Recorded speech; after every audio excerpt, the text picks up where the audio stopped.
అందమైన పెదాలపై చిన్న పుట్టుమచ్చుంటే ఏమనుకుంటారు? మీ చెంప మీదున్న బ్యూటీ స్పాట్ ఏం చెప్తుంది? ఈ ప్రశ్నలన్నిటికీ సమాధానం కావాలంటే మీరు మీ శరీరంలో పుట్టుమచ్చల రహస్యాన్ని డీకోడ్ చేయాలి. నిజానికి పుట్టుమచ్చల వల్ల మన భవిష్యత్తును కొంతమేర అంచనా వేయచ్చు అంటున్నారు జ్యోతిష్యులు. కొంతమంది నమ్మొచ్చు, కొంతమంది లైట్ తీసుకోవచ్చు. ఓ వ్యక్తి యొక్క వ్యక్తిత్వం తాను చేసే పనులను అంచనా వేయడానికి జ్యోతిషి శాస్త్రంలో మొలోసఫీ అనే ఒక కాన్సెప్ట్ ఉంది. మొలోసఫీ అనేది మన జీవితం యొక్క ప్రాముఖ్యత మన పుట్టుమచ్చల ద్వారా తెలుసుకోవటం అన్నమాట. పుట్టుమచ్చల వల్ల మన జీవితం ఎలా ఉంటుందో తెలుసుకోవచ్చు అనేది ఎప్పుడైనా ఆలోచించారా? ఎప్పుడూ ఆలోచించలే కదా. మరి ఆ ఇంట్రెస్టింగ్ టాపిక్ మరింత వివరంగా చెప్పనా? తలలో పుట్టుమచ్చలున్న వారికి గర్వం ఎక్కువ, కానీ వీరు ప్రతి అంశాన్ని చాలా క్షుణ్ణంగా గమనించి కీర్తి ప్రతిష్టని పొందుతారట. ఇక నుదుటి మీద ఉంటే రాజకీయాల్లో బాగా రాణిస్తారు.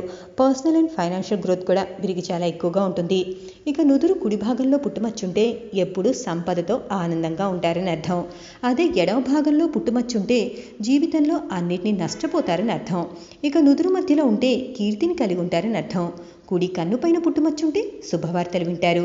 ఎప్పుడూ మీ జీవిత భాగస్వామి నుంచి ప్రేమను పొందుతారు. అదే ఎడమ కన్నుపైనుంటే ఆల్వేస్ బయట విషయాల మీద పోరాటం చేస్తూ ఉంటారు. ఇక పుట్టుమచ్చ కనుబొమ్మల మధ్య ఉంటే ఆ వ్యక్తి ఎక్కువ కాలం బతుకుతాడట. అలాగే బంధుప్రియుడిగా ఉంటూ భోగాలన్నీ అందుకుంటాడట.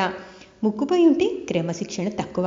చెవి కింద భాగానుంటే ధనంతో పాటు కీర్తి ప్రతిష్టని కూడా పొందుతారు. ముక్కు మీద ఉంటే జీవితాంతం చాలా ప్రయాణాలు చేస్తారు. బుగ్గపై ఉంటే రాజకీయాల్లో రాణించి ఆస్తులు బాగా కూడబెడతారు. అదే కుడి చెంపపై ఉంటే ఎక్కువ సంపద కలిగి ఉంటారు. అదే ఎడమ చెంప మీద ఉంటే సంపద కోల్పోయి బాధపడతారు. ఇక పెదాలపై ఉంటే ఎక్కువగా శృంగారంపై ఆసక్తి ఉంటుందట. నాలుకపై ఉంటే విద్య బాగా అబ్బుతుంది. అలాగే చాలా తెలివిగా వ్యవహరిస్తారు. ఇక గడ్డం మీద పుట్టుమచ్చుంటే జాగ్రత్తగా ఉండాలి సుమి.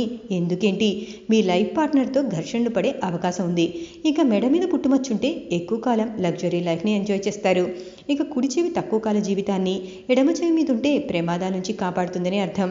ఇక అరచేతిలో ఉంటే సంపద ఎక్కువగా ఉంటుందని, ఎడమ చేతిలో ఉంటే అన్నీ కోల్పోతారని, కుడి చేతి పైనుంటే ధైర్యవంతులుగా ఇతరుల చేత గౌరవింపబడతారని అర్థమట. ఇక ఎడమ చేతిపై ఉంటే మగ శిశువు కలిగి ఉంటారని కూడా అనుకుంటారు.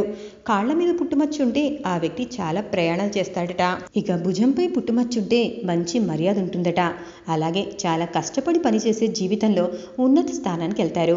ఇక నడుం మీద ఉంటే మీరు భౌతిక ఆనందం, అన్ని రకాల ఆనందాలు పొందే అవకాశం ఉంది.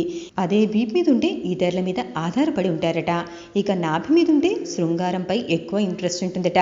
ఎడమ భుజంపై ఉంటే పిరికివాడు, అసంతృప్తి. అదే కుడి భుజం పుట్టుమచ్చుంటే చాలా ధైర్యం, సామర్థ్యం కలిగి ఉంటారని అర్థం. శరీరం ముందు భాగంలో ఉంటే ఆకస్మిక ధనలాభం. ఇక శరీరం వెనక భాగంలో ఉంటే ఎంత కష్టపడి పని చేసినా ఫలితం ఉండదట. అలాగే మీరు చేసిన ప్రతి పని వేరే వారికి లాభం అవుతుందట. భలే ఇంట్రెస్టింగ్గా ఉన్నాయి కదా. మరి ఆలస్యం దేనికి? మీ బాడీలో పుట్టుమచ్చలు ఎక్కడున్నాయో వెతకండి.